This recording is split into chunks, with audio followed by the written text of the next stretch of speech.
Yeah, welcome everyone. Thank you for being here. We're here in Beaver City, here in Beaver County, and I've got Commissioner Pearson here with us. We've got some of our fire crews. Commissioner Mason is here with us, DPS Commissioner as well.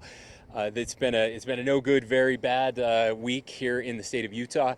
We've known the conditions were bad. We knew it was going to be a very difficult fire season. Knew it would start early, and sure enough, it has happened.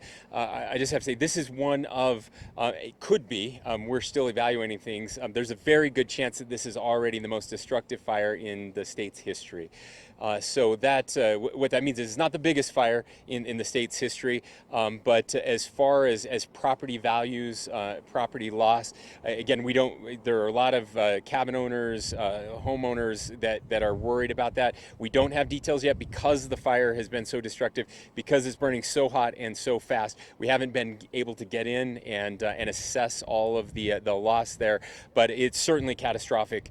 We know that it's going to impact this community for a long time. Now, the good news, if you're looking for any, by the way, I want to say that was in 48 hours. So probably the most property destruction in our state's history in about 48 hours. Good news is that we didn't lose anybody. Nobody died. That's a miracle. It's incredible. I wish you could have seen all of the logos that were in that room, the people that worked together. Beaver City, of course, we have the county here. We have our state officials behind us. Department of Public Safety had a helicopter in there to get some hikers who were out, some campers who were out. We have the BLM and the Forest Service. Everything that they've got were thrown at this. The sheriff here in Beaver County has been just phenomenal to work with. Search and rescue, all volunteer local search and rescue, volunteer firefighters. It's one of the most impressive responses I've ever seen. Now, I've been on fires for 12 years now. Every year I've been on major wildfires throughout the state of Utah. I've been on the front lines of wildfires since I was a county commissioner over public safety. I worked side by side with some of these people I've known for more than a decade working on these fires. I've never seen them this concerned. These are some of the toughest people I've ever met. I've never, honestly, I'll say scared. I've never seen them this scared, this worried about what's happening out there. People don't understand. It's not just dry. We've had dry years before. We've had drought before. It's the fuel sources and how depleted they are. I had a biologist tell me once that it's like the sagebrush is dying, and sagebrush doesn't die. Sagebrush can grow anywhere. That's how dry these fuels are.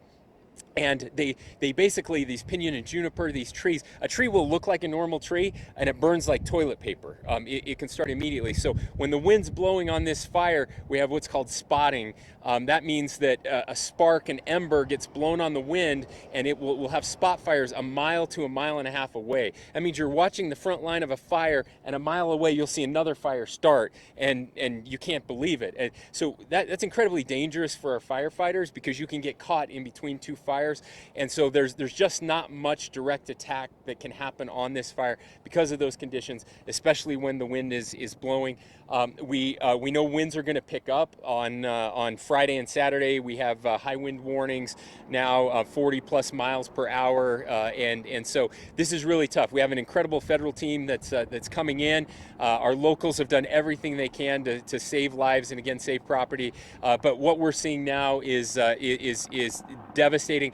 And we've also had this in portions of our state before, but this is the first time that anyone can remember where the entire state, northern Utah, is as dry as southern Utah, eastern Utah is as dry as western Utah, and we're just seeing it on all corners. Governor, I want to ask you about Yeah. additional resources that could be coming in. I understand your administration has been in touch or will be in touch with FEMA. Can you touch on more resources that could be coming? Yeah, so we filed what's called the FMAG with FEMA. It's been approved. This is we also had an FMAG filed on the Eureka fire, what we call the Iron Fire. That has been approved as well. So we have FEMA approval. That's good news. That will help pay for about 75% of the fire. Last year we opened up our fire resources. We have it's not a rainy day account. It's a non-rainy day account. It's a fire account where we've been building up. The legislature has been putting money aside so that we can help on these fires as well.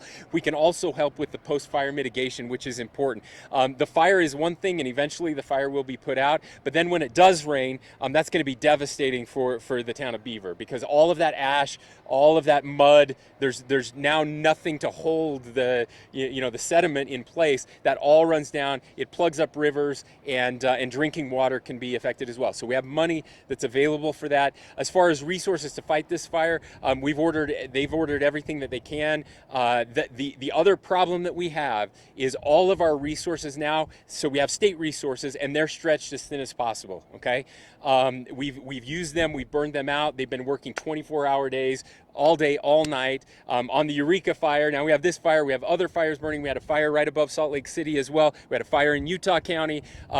What that means is that those guys, they can't do this 7 days a week, right? So on the Eureka fire, we had Layton Fire, who was in Eureka. Gunnison from Sanpete County was on the Eureka fire. That means there are fewer firefighters in Layton, and there's nobody in Gunnison left because Gunnison only has volunteer firefighters, right? So that's stretched thin.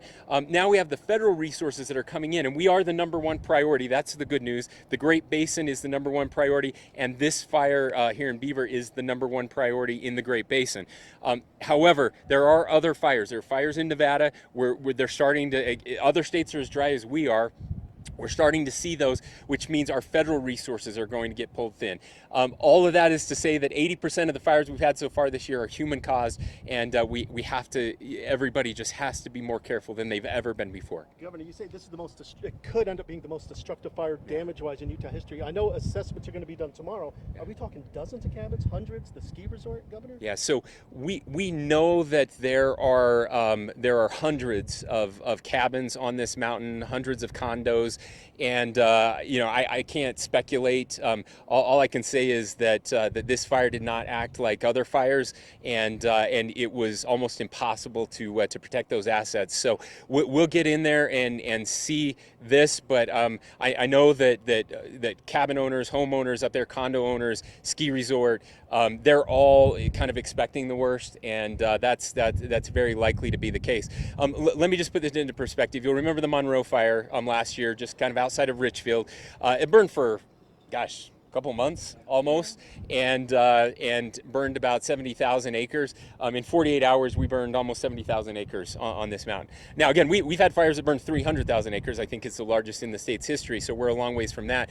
But right now, on the other side of the mountain where I'm headed next, we're headed over to make sure that we're protecting the Paiute side, Circleville, Junction, even Marysville now, they're on alert for potential evacuations, protecting life first, property second, but there's no end in sight on this fire right now. There's no direct attack.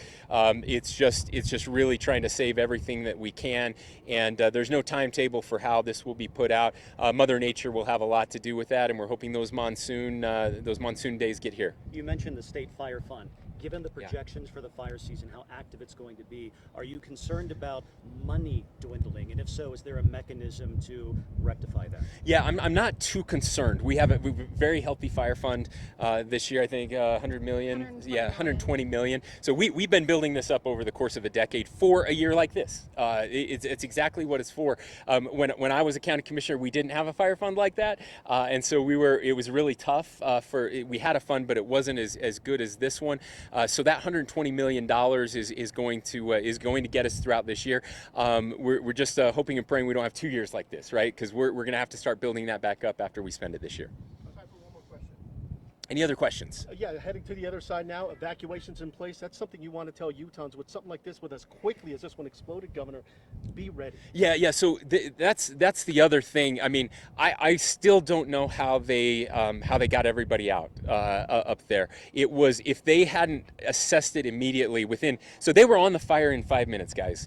We had fire crews on the fire in 5 minutes, and it was known immediately that they couldn't stop it. So immediately they switched into evacuation mode. And here's why that was so important. They went up this canyon behind us. It's now burned out. Within an hour or so, that canyon was impassable because there were some rock slides that were caused by the fire burning trees and telephone poles, which meant that there was only one way out, which was the other side of the mountain. And they made a decision to evacuate immediately, not to wait, and that's what saved lives. I do know, again, a fire I was on several years ago where a guy said he was going to stay and he would leave if he had to, and we found him burned over in his car. That's just loss of life, catastrophic. If you're told to evacuate, don't screw around this year. It means that this thing can move. We've seen them move a mile or two in 5-10 minutes. That's how quickly it can just overtake you. So don't mess around. Please be safe out there. Please exercise extreme caution.